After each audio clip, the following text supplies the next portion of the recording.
Hello everyone, this is Shweta Chitrode and welcome back to the channel. Well, today I am here to test another bike and this bike is from KTM, that is KTM 390 Adventure X. Well, this bike is under 3 lakh rupees and KTM claims that this gives 90% of the premium KTM Adventure features. Well, what do you think? It must be true? Let's find out in this video. Lying, nothing in your core. Buying, yeah, what for? But do what I need to, always sure. Something real, something raw. Not accidental, no, I'm sure. You're not needed, show you the door. What's that, yeah, are you sure? Yeah, that's a rental, yeah, what a bore. Before we start this video, if you are new to this channel, you should subscribe to this channel, as on this channel we do reviews of bikes, cars, I do drag racing and I tour in India as well as abroad. Well, on this channel you can find life experiences which I get when I drive these all bikes and cars. So don't forget to subscribe to this channel, and now let's start with this review. This machine, that is 2025 Adventure X, is moreover inspired from its elder brothers like 890 Adventure and 790 Adventure.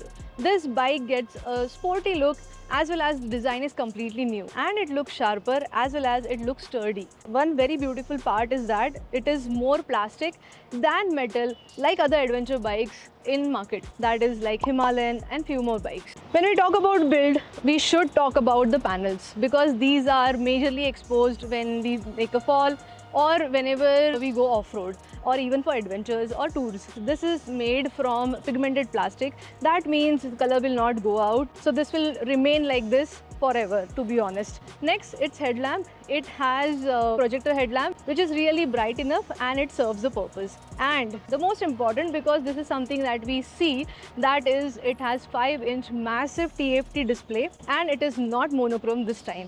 So it has many features which I'm going to show you. These are things where I feel that it is really good looking. And you know, this entire orange bike looks really good. Then you also get knuckle guards and they are also in orange color. The Bluetooth enabled TFT display is vibrant, clear and gives bike premium look. The graphic interface is well designed and easy to read even in bright sunlight. Well, that is really good and you can see how bright it is. In this bike, switch quality is really good, all the panel quality is really good, but it surely matches KTM standards, yet they are made in cost-effective manner and that is the reason that overall bike cost is reduced.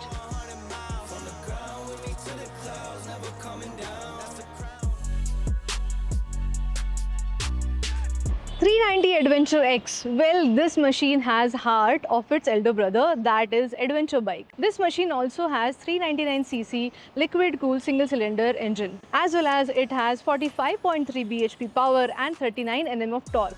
It also has a ride-by-wire and assisted sleeper clutch, 6-gear transmission as well as quick shifters.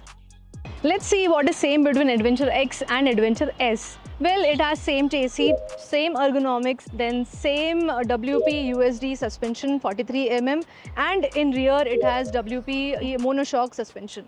It has same travel, that is in front it has 200 mm of travel and in rear it has 205 mm of travel. It also has same fuel tank, that is 14.5 liter capacity fuel tank in both the bikes. Let's see what Adventure X doesn't have from its standard model. It doesn't have cruise control, it doesn't have traction control, it doesn't have cornering ABS, but it has ABS modes, that is road and off-road.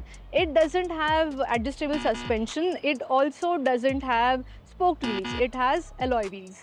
Let's see that what is better in this bike as compared to the S model, that is standard model. Its seat height is 5 mm less, so it is more balanced and you can actually ride it confidently. Then it is 1 kg lighter than the standard model, and major thing is that it is almost 70 to 80,000 cheaper than the standard version.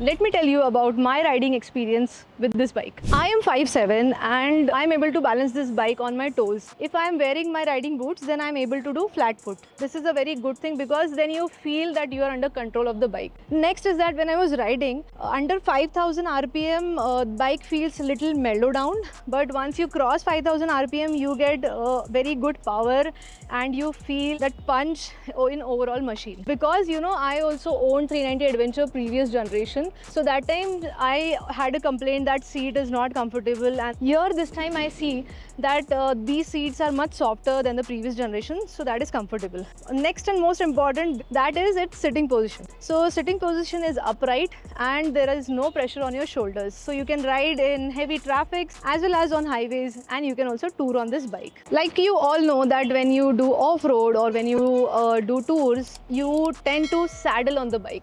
If you will see, saddling height is really good, and if you are taller than 5'11", I think, then you might need handlebar risers. I personally prefer having them because then it gives you more comfort, but I feel considerably this height is also very good. Another thing which I missed to tell is about windshield. Well, this windshield is taller, and for my height, and I think up to 5'11", this will not be a problem. But if you are taller than that, then you might need a higher windshield because you might get the wind blast. Another drawback to have a higher windshield is especially in traffic or normal commuting, because then you get little distracted, but once you're used to it, it doesn't matter.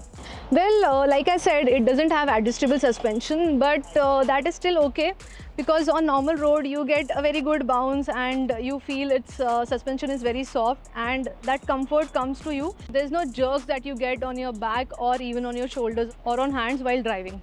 Well, one good part is about mirrors, because earlier 390 Adventure which I had, those mirrors had a blind spot, and these seem to be really big, and I'm sure there's no blind spot in these, so this is a good thing.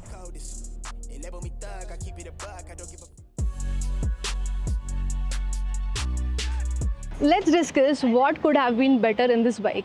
When you talk about overall bike experience, it's good. But while riding, I felt that quick shifters could have been better, because up shifts have little lag in it, but down shifts are really good. Considering brakes, it has organic brakes, it doesn't have sintered brakes, so that also you can feel when you have to actually brake suddenly. Next, I feel if there was adjustable windshield, it would have been really good, because then it gives you choice of when to use and when not to use, and till what height you want to use. Next is about the fitment. See, all the panel quality and everything is really good, but fitting somewhere I feel there are certain gaps, if you will see, and there are few things which are little bit could have been better. But overall, bike is really good, performance is really good if I consider the price point of view.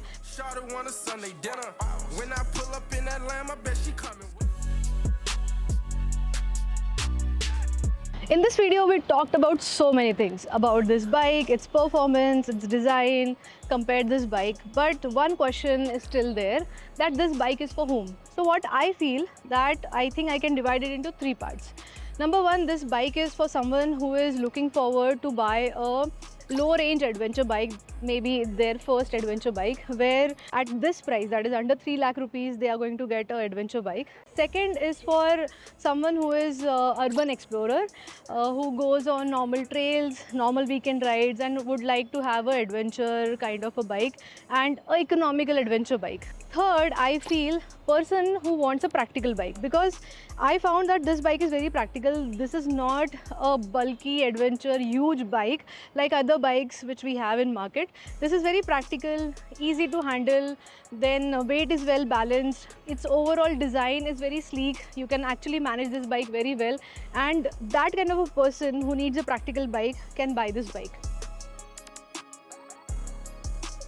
I think all about this bike I have told in this video, and I feel that 2025 KTM 390 Adventure X delivers exactly what it comments. That is, it is almost 90% similar to Adventure S. I feel that this bike is really good to go if you are planning any bike under 3 lakh rupees. And I hope that this video must have helped you to understand more about this bike. You can share this video with your friends who are planning to buy some or the other adventure bike, and I'll be more than happy to interact with you in comments. If you own this bike, please let me know. That is all for this video. I hope you must have enjoyed this video. Thank you so much for watching, and see you in the next video. Till then, bye bye and take care.